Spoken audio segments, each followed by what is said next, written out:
Hola, ¿qué tal? Te doy la bienvenida de nuevo a otro episodio del canal de Alfonso Fraile sobre economía, empresas y descubrimientos. Y hoy la sección de empresas, que la tenía un poquito abandonada, y vamos ni más ni menos que con una de las grandes empresas disruptivas de la historia de la humanidad. ¡Guau! ¿Cómo suena esta frase, ¿no? Periodística. Que es Mercedes-Benz. Y para situarnos en contexto voy a hacer lo de costumbre, darte unas brevísimas pinceladas sobre la historia inicial, de cómo arrancó, porque es la empresa pionera en la creación, en la fabricación de automóviles del mundo, realmente, con un matiz que ahora te añadiré, y dos pinceladas también de biografía profesional de los dos principales contribuidores a esa empresa, que es una empresa que en su día fueron dos, aunque hoy es una, y ha tenido su pequeña historia que luego te contaré.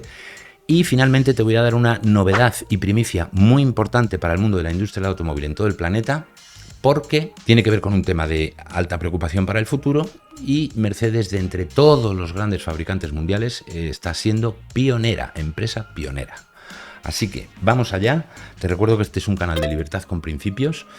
Y por cierto, me habéis preguntado ya varias veces que por qué libertad con principios y que qué principios son. Te lo iré desgranando en varios vídeos porque no quiero extenderme en este mucho, pero esta vez solo te voy a decir en primer lugar libertad porque soy un firme creyente en eso. Olvídate del mundo de la política, que no tiene nada que ver con eso, aunque por desgracia cuando entra la política, pues, en fin, se enmierda todo un poco, sin perdón. Y el primer principio que te diría es el del respeto a los enfoques, perspectivas, opiniones, formas de ver diferentes a la propia.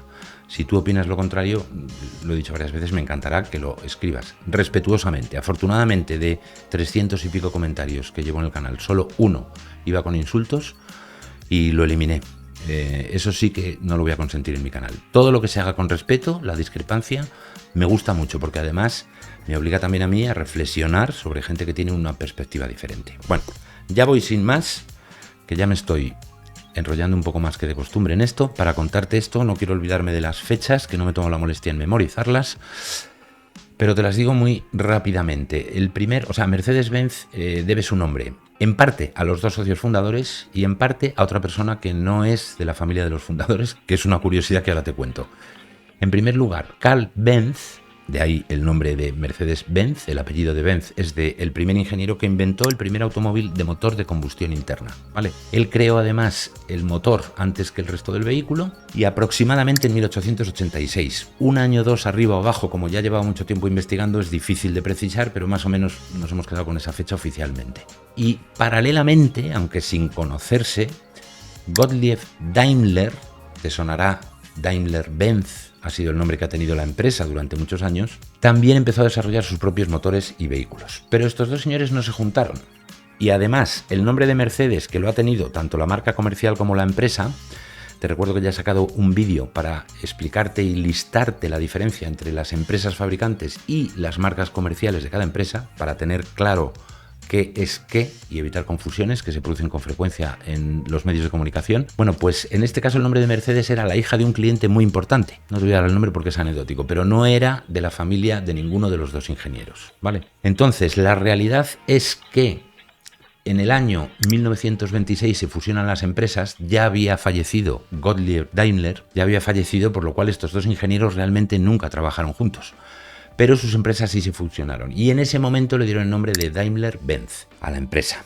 Después, hace muy poquito tiempo, en febrero del año 2022, pasó a llamarse Mercedes-Benz Group.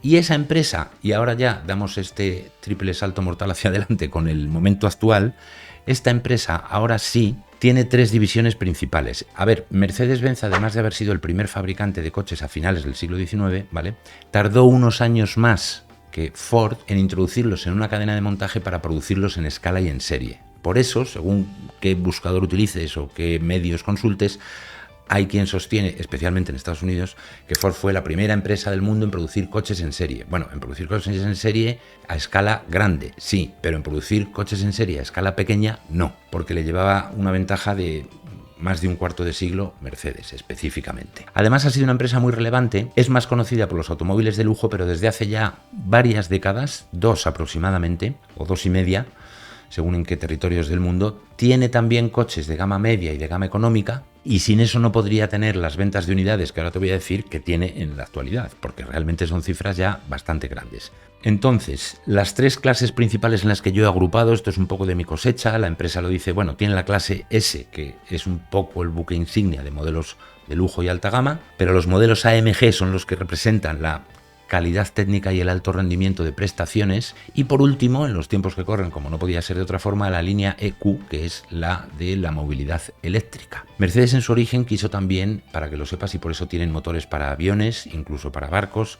No son dos áreas en las que hayan tenido un gran éxito comercial, pero pretendían revolucionar el transporte por tierra, mar y aire, y así decían a principios del siglo XIX sus eslóganes. El hecho cierto es que a fecha de hoy, con esas tres divisiones, la de EQ es la electricidad inteligente, la Q dicen que es por IQ, el acrónimo en inglés de cociente intelectual, es una teoría como cualquier otra, ni la confirmo ni la desmiento porque no hay forma de saberlo, Mercedes no lo dice en su página web específicamente, o yo no lo he encontrado al menos, y lo principal que te quería decir hoy como empresa disruptiva es que de entre todas las empresas fabricantes grandes, a ver, en 2023 Mercedes-Benz vendió 2,5 millones de vehículos.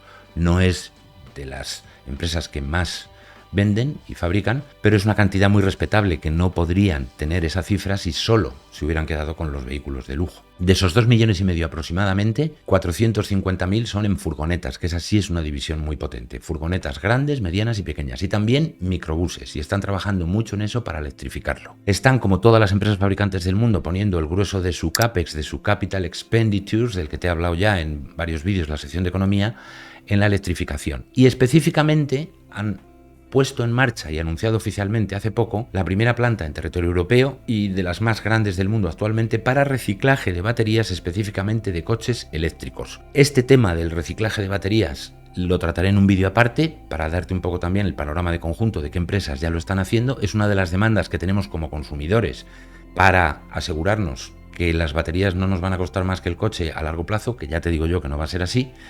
Pero para eso tiene que haber fabricantes que se involucren. De hecho, te lo voy a poner en un comentario, lo vas a ver en un comentario fijado y lo pondré en la pestaña de comunidad si te parece que todos los fabricantes deberían tener plantas de reciclaje de baterías, los fabricantes de automóviles, ¿vale? Y si te ha gustado este vídeo de la sección de empresas, te recomiendo que veas este otro donde arranqué con Nvidia hace poco tiempo y que también es una empresa disruptiva en un término específico. Así que clica aquí y no te pierdas este vídeo, ni te pierdas tampoco el siguiente episodio del canal de Alfonso Fraile.